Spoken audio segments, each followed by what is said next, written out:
Hey everyone, and welcome to The Explainer. Today, we're going to tackle one of those little words in English that seems so simple, but is actually a huge deal, the word on.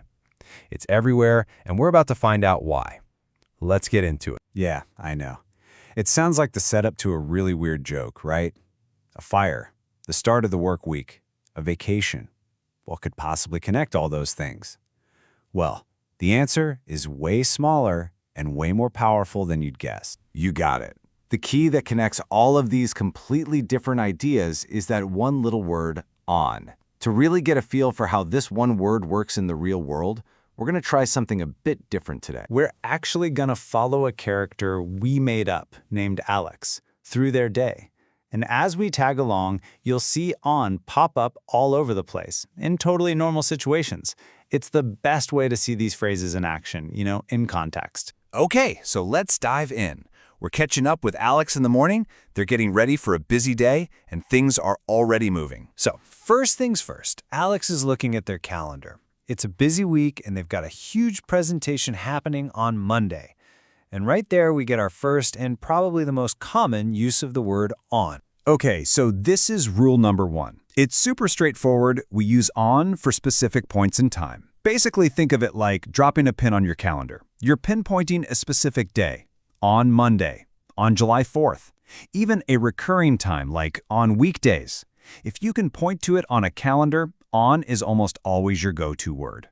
All right, Alex is out the door. Not driving today, so they head for the bus stop and hop on the bus. Now pay close attention here, because this brings us to a totally different way to use on. So you ever wonder why we say on the bus, but in a car? It feels kind of random, right? Well, here's a good rule of thumb. You use on for big public vehicles, the ones you can actually stand up and walk around in. Think about it. You're literally on the floor of the bus, or on a train, or on a plane. And speaking of transportation, this is the perfect time to clear up something that trips a lot of people up, the difference between on time and in time. Let's say Alex's bus arrived on time. That means it showed up at the exact scheduled moment. Punctual. Perfect. But that's totally different from arriving in time. In time means you got there with time to spare. So the bus was on time, which allowed Alex to get to the office in time to grab a coffee before starting work. See the difference. One is about precision, the other is about having a buffer. Okay, Alex has made it to the office, coffee in hand. Now their day on duty can really begin. The second Alex swipes their badge, they are officially on duty.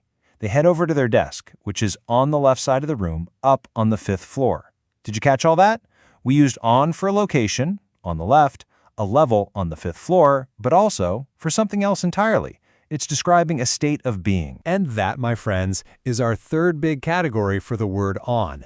It's not about time or physical place. It's about a condition or a state. You're on duty. A product is on sale. You do something on purpose. It describes the situation that something or someone is in. So, Alex is at their desk, tapping away at the keyboard. Everything seems normal.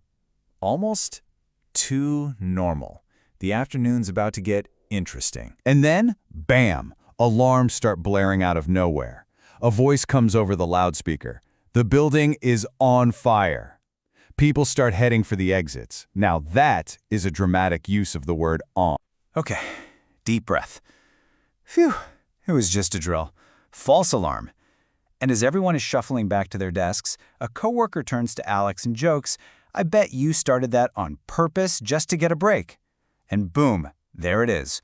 On purpose, meaning you did it deliberately, with intention. That little adrenaline rush got Alex thinking. They've had their eye on a new smartwatch. And you know what? They just remembered that the new models are… what? What's the phrase? Come on, you know this one. Yes, they're on sale. Alex is like, you know what? The fire drill was a sign from the universe.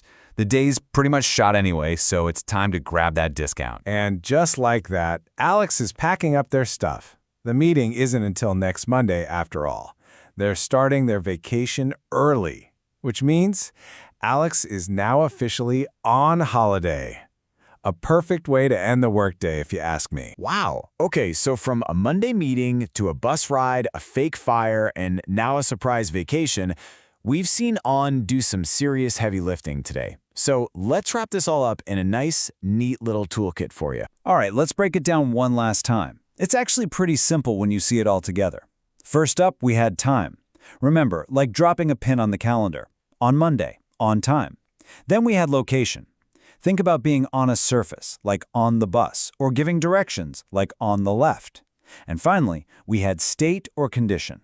This is when you're describing a situation, like being on duty, on sale, or happily on holiday. Seriously, this right here is your ultimate cheat sheet. Okay, so I've got one last question for you to take with you. Using what we just went over, what's one thing you're going to do on purpose this week? Maybe it's finally relaxing for an hour, or learning a new skill, or, hey, maybe buying that thing you've been waiting to go on sale. Give it some thought. Thanks so much for hanging out with me on The Explainer.